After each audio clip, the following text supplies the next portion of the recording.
Are you a frugalpreneur looking to connect with like-minded individuals? Join our community on Slack. Connect with fellow listeners, share your thoughts on episodes, engage in meaningful discussions, including money-saving tips and entrepreneurial insights, and help shape the future of the Frugalpreneur podcast.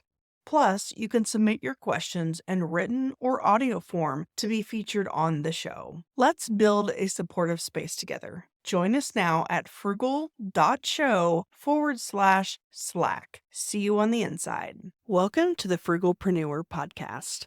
I am your host, Sarah St. John.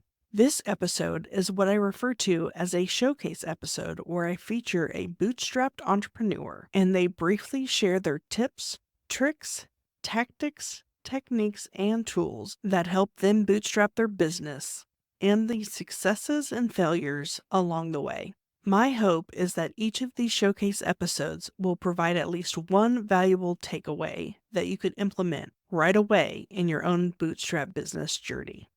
Now on to the episode. What led me to starting my business? I've been self-employed now for over 20 years. And when I first launched my business, I was doing financial planning and asset management.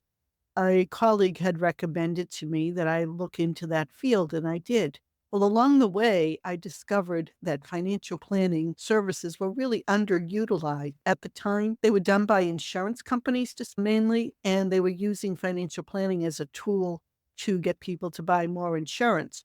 I realized that this is a great tool and it could really help people manage their money better.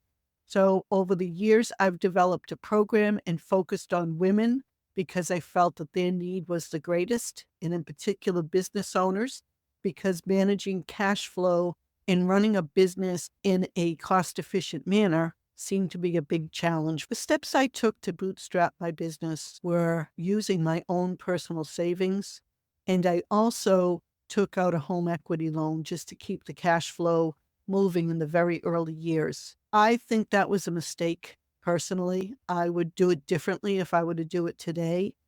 I think having the home equity loan created a lot of stress for me, and I think that stress hindered my performance. So if I were to do a business again today, what I would recommend to somebody is to build up cash ahead of starting a business. Be just like a squirrel when it comes to your money. Now, one of the things that I think I did right was my overhead was pretty much, there wasn't any. I didn't rent any space. I did everything from home. And I believe that really helped me because I didn't have a lot of obligations. My biggest success in bootstrapping my business was having very low overhead, not renting space, really being very careful about where I spent my money. But my biggest failure was I invested in a lot of do-it-yourself training programs that were not effective.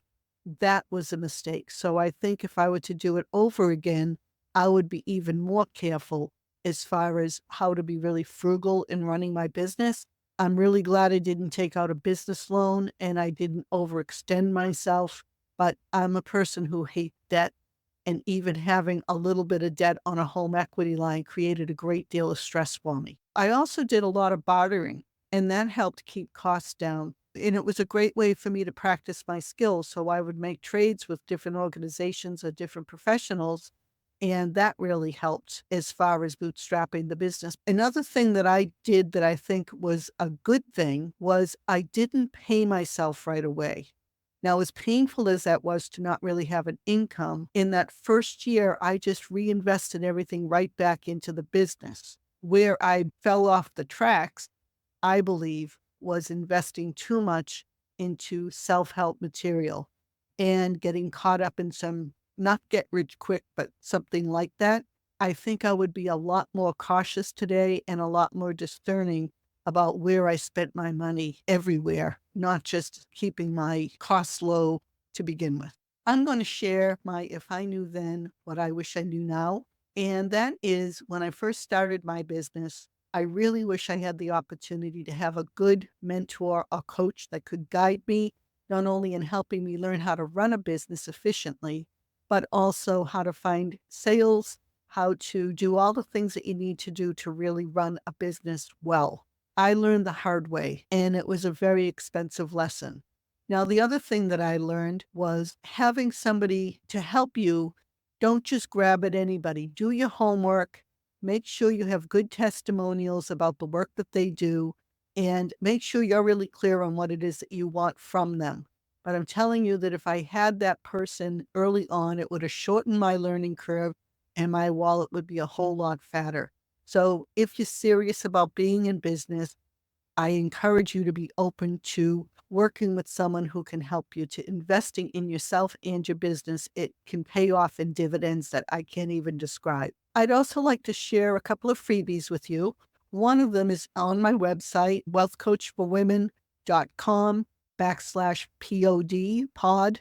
It's a little package of tools that you will find that will help you in your business journey. And the other thing is, if you have questions for me that you would like to know a little more about how I could possibly help you, or what you might want to look for if you were to hire a business coach, you can find a button on my website and you can schedule a free 30-minute consultation. That's a nice strategy session where you will at least walk away with some nuggets of information that can help you get on your journey in an efficient way.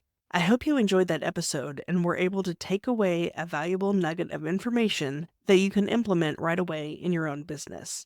If you feel your story would be valuable for the listeners of this show, please visit frugal.show/guest. Are you a frugalpreneur looking to connect with like-minded individuals? Join our community on Slack, connect with fellow listeners, share your thoughts on episodes, engage in meaningful discussions, including money-saving tips and entrepreneurial insights, and help shape the future of the Frugalpreneur podcast. Plus, you can submit your questions in written or audio form to be featured on the show. Let's build a supportive space together. Join us now at frugal.show/Slack. See you on the inside.